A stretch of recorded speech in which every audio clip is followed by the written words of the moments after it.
લાલચી સંબંધનો સૌથી મોટો શત્રુ છે. જ્યારે સ્વાર્થ આંખો પર પાટા બાંધી દે છે ત્યારે લોહીના સગા સંબંધો પણ મટી જાય છે. અમદાવાદના ઈસનપુર વિસ્તારમાંથી એક એવો કિસ્સો સામે આવ્યો છે જેણે વિશ્વાસ શબ્દ પર જ સવાલ ઊભો કરી દીધો છે. જ્યાં હોમ લોન ભરવા માટે એક મહિલાએ પોતાની સગી બહેનના ઘરે 60 લાખ રૂપિયાથી પણ વધુની ચોરીને અંજામ આપ્યો છે. ટેકનોલોજીના જમાનામાં સ્માર્ટ લોકના પાસવર્ડ જાણી ઘરમાં જ સિંગ મારનારા ઘરના ભેદીને પોલીસે હવે ધરપકડ કરી લીધી છે. અમદાવાદ ખાતે આવેલ ઈસનપુરના સાલમ સ્થિત આવેલ રોયલ નવાબ ફ્લેટમાં રહેતા નદીમ મિયા બાગબાનના ઘરમાં આ મોટી ગરફોડ ચોરીની ઘટના બની હતી.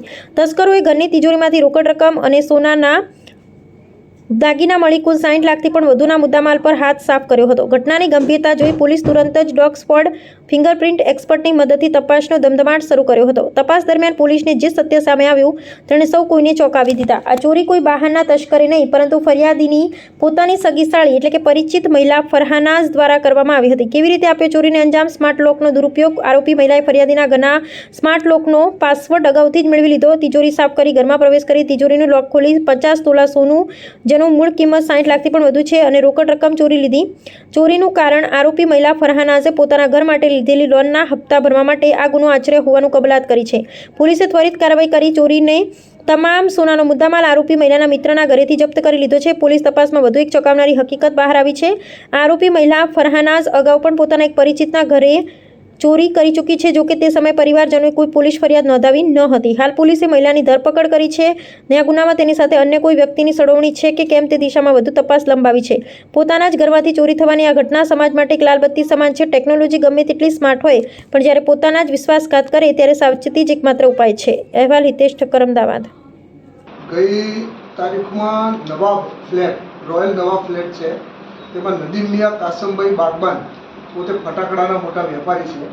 તેમના ઘરમાંથી આશરે 50 તોલા જેટલું સોનું અને એની કિંમત જે છે 60 થી 65 લાખ રૂપિયા થાય તેવી ચોરીની ફરિયાદ જાહેર કરેલી, જેથી અમારા ડીસીપી ભગીરથ ગઢવી સાહેબની સૂચનાથી અલગ અલગ ટીમો બનાવી પોલીસ ઇન્સ્પેક્ટર જાડેજા સાહેબ તથા તેમના ઈસનપુરના ડી સ્ટાફ જે છે તેમને અલગ અલગ દિશામાં તપાસ કરવી ચાલુ કરેલી અને આ ઘરફોડીમાં લાંબી પૂછપરછ અને સીસીટીવી ફૂટેજની તપાસ કરતા અંદરના ફ્લેટમાંથી તે ફરિયાદી છે તેમનો સગી સાળી ફરહાનાઝ નાસિર ખાન પઠાણ કે જેને પોતે એક નવો ફ્લેટ રહેવા માટે નોંધાયેલો, તેના હપ્તા તેને ભરવાતા અને હાલમાં તે આ જે જગ્યા છે ચોરીની એની ઉપરના ફ્લેટમાં જ રહેતા હતા. તેમણે આ ચોરી કર્યાનું તપાસમાં ખુલેલ છે. પોલીસે સંપૂર્ણ રિકવરી કરેલ છે. કઈ રીતે ચોરીને અંજામ આપ્યો ને કઈ રીતે આ જે ચોર છે બેન એની પૂછપરછમાં પોલીસને એવું તપાસમાં ખુલેલ છે કે તેમને આ ફરિયાદીના બાળકો પાસેથી ફોસલાઈ પટાઈને એના મકાનના પાસવર્ડ લઈ લીધા અને આ લોકો બહાર ફરવા ગયા.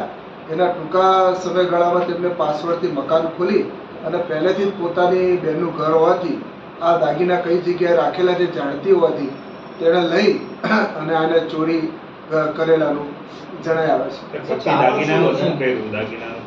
દાગીના તેનો હજી નિકાલ કરે એ પહેલા પોલીસ તેને ધરપકડ કરી લીધી છે. તેને દાગીના સંતાડીને એક્ટિવાની ડેકીમાં રાખેલા અને જેમના તેમ પૂછપરછની અંદર પોલીસે ઝડપી તપાસ કરી અને વ્હીકલ ચેક કર્યું. એના આધારે આ રિકવરી થઈ છે.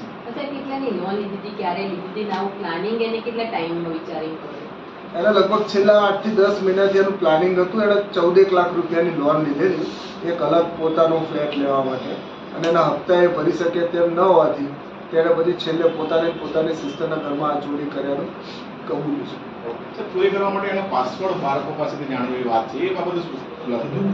એણે પોતે આ પોતાની બહેનના બાળકો હોવાથી એને સંબંધ હોવાથી રિલેશનમાં હોવાથી બાળકોને રમતમાં ફોસલાઈ પટાઈ અને આ પાસવર્ડ જાણી લીધેલા છે મકાનના અને પેલા બાળકોએ પોતાના મધરના સિસ્ટર એટલે માસી હોવાથી આ પાસવર્ડ આપી દીધેલા છે.